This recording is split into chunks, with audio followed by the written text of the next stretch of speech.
A lot of things can happen in the world when you're not careful. We know this from experience because we just made a video about the unluckiest people in the world, and man, can things go wrong fast. We're flipping the script today to look at people who survived the impossible. Click subscribe to join the Cool Cats Club, as only 12% of you watching are in it. We're super exclusive, you know. On to number 10. Some say lightning never strikes the same place twice, but 62-year-old Melvin Roberts begs to differ because he's been struck 11 different times in his lifetime. No, this isn't one of those terrible spammy Facebook ad stories. He actually has medical records to prove it. After each strike, the doctors tending to him realized that it seems to actually be true. You could even see on his body where each lightning bolt struck.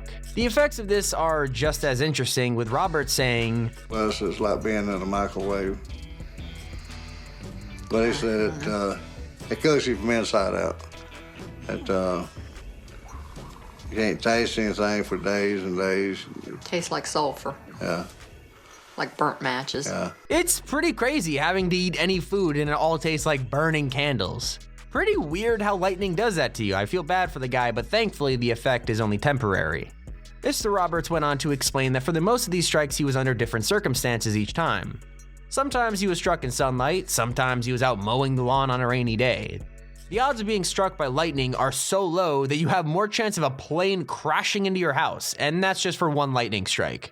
Roberts has been struck 11 times and yet has still survived what most of us would consider pretty impossible. Number 9. So it was just another day on the job for this blue-collar worker, Dante Atul. He was performing routine construction as usual when his automatic nail gun recoiled unexpectedly into his head. Well, the nail actually got stuck inside his skull.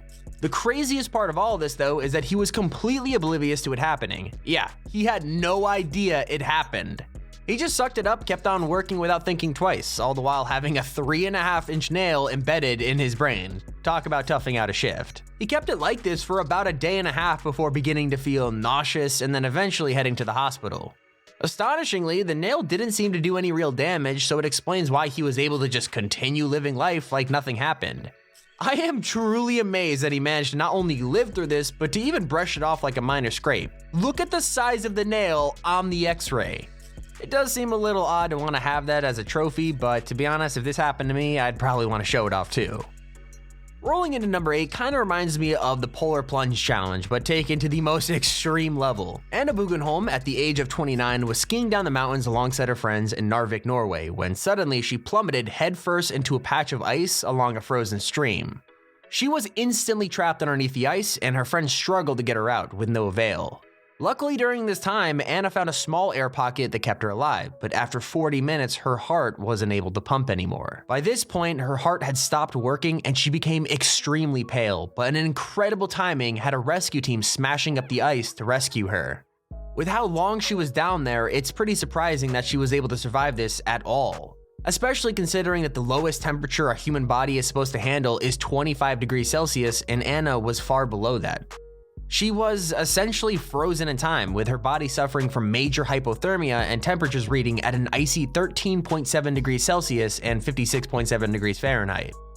That might sound like a lot, but that is pretty much colder than anything you can imagine for the human body, and at the time was actually recorded as the record for the lowest body temperature of a living person. Miraculously, after 12 days of using a heart-lung machine to try to get her heart working on its own again, Anna actually managed to wake up and has made a full recovery in the years that followed that horrific incident. Number 7. Let me introduce you to Aron Ralston, who was, well, quite literally stuck between a rock and a hard place. At the time, 27-year-old Ralston was enjoying a rock climbing session up in the narrow canyons of Utah when, out of nowhere, a boulder became dislodged and fell onto him. His arm was stuck between the boulder and the canyon wall, and very quickly Aron realized he was completely trapped. He was pinned without a cell phone or any other means of communication, and he had no hope of being saved. He did, however, have a camera, which became somewhat of a saving grace for him. With this camera, he recorded his last testament to the world. In an outpour of love for his family, he documented the whole thing, which thankfully gave him the strength to continue on. After somehow surviving for over 5 days and trying many different approaches to break free from the boulder, Ralston decided that he had only one option left to survive: to cut off his arm. So of course, with that being his only hope, he went through with it. Through sheer willpower and logical thought, he even managed to climb out of the canyon one-handed before being rescued by a helicopter search team sent by his family. It just goes to show that you can survive against all odds even when you hit rock bottom literally. The story was so amazing that it was even turned into a movie directed by Danny Boyle called 127 Hours. James Franco played Aaron, which led to an Oscar nomination. Number 6. One of my biggest fears is being stuck in the middle of the deep sea with nothing around you for hundreds of miles. Here's the thing, this guy somehow managed to live through something maybe even more terrifying. Harrison O'Keefe was sailing alongside his shipmates in a tugboat when it randomly capsized and sank 100 feet below the ocean's surface. Luckily, O'Keefe found a tiny air pocket under the water, which was inside of a bathroom in the ship. He actually survived down there in that air pocket for 60 hours before a search team eventually came across him while checking the waters for the downed ship. Thankfully, they managed to rescue him before carbon monoxide poisoning set in or the oxygen in the air pocket ran out.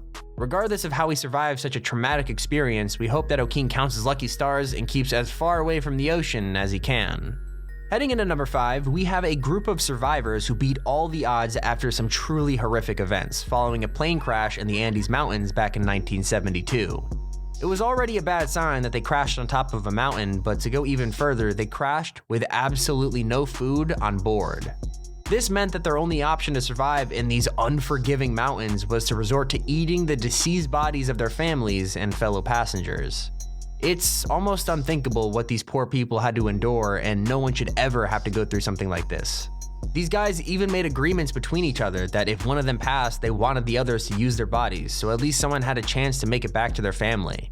Don't get me wrong, I'm not romanticizing the situation, but it's kind of beautiful that these guys had such tight bonds with each other even despite the circumstances. After dealing with the situation for 61 days, 2 of the boys journeyed off and found a Chilean farmer after 10 more days of searching. Helicopters arrived shortly after, and the remaining 14 survivors were saved. Number 4. We've all had that one dream where we're just plummeting to the earth with no way of stopping ourselves before inevitably hitting the ground, but typically we wake up before we hit it. Unfortunately, in the case of 51-year-old Craig Stapleton, this was less of a dream and more of a living nightmare. After attempting to perform a flag release stunt, his parachute malfunctioned and he was left scrambling to save his own life. That's Craig Stapleton jumping with his parachuting partner Katie, part of a practice run testing their new flag stunt. You see their proud American flag there, and you can hear them exhilarated by their jump. By the sounds of it, it seems he couldn't catch a break even when exiting the plane for the jump. After having done this same stunt multiple times and completing over 700 jumps, I could definitely understand his frustration here.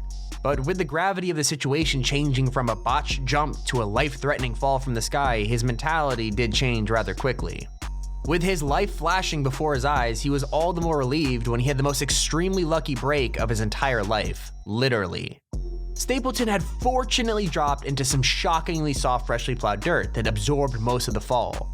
Now, he did suffer from a dislocated shoulder along with some other minor injuries, but a small price to pay to survive an 8,000-foot drop. Number 3. If you've ever seen movies like Twister or The Wizard of Oz, then you're probably well aware of the massive damage a tornado can cause. In the good old Midwest, and more specifically Missouri, these windstorms happen constantly and have the capability to wreak havoc on rural communities. In the case of our next survivor, he claims to have survived one of the extremely dangerous natural disasters. 19-year-old Matthew Suter was taking some time off college to visit his grandma in Fordland, Missouri, when one of these windstorms began to form. He quickly began shutting windows in an attempt to protect his grandma until he was literally swept up by the winds of the cyclone itself. The worst part is, Matt was only in his underwear when he was thrown into the sky by a raging storm that ragdolled him through the air.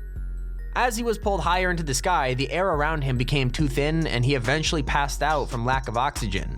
Miraculously, he later woke up in an open field about 1,300 feet from where he left his grandmother's trailer.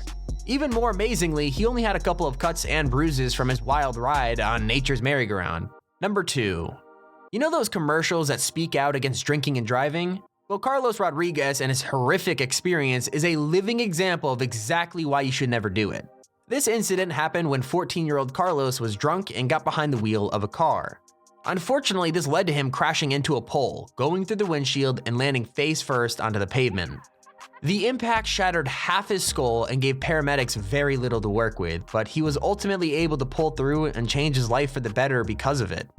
For Carlos, he's done that by using his story as a means to sway kids away from using drugs and alcohol. And finally, at number 1, we have some amazing innovation on display from Emile Leray. He's a French electrician who was touring Morocco.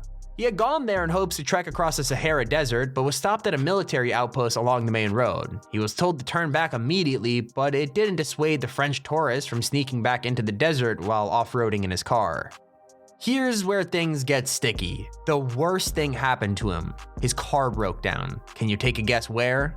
Yeah, so now he's left isolated in the desert, and Emile needed to figure out what was necessary to ensure his survival. If this were me, I probably would have gone into full panic mode, but Mr. Leray managed to keep a calm head and started formulating a plan. After rationing his food and water consumption, he realized there was no possible way he could make it to civilization on foot, and that's when it dawned on him. After spending loads of time perfecting his new hybrid vehicle, he rode his motorbike across the desert and made it back to society.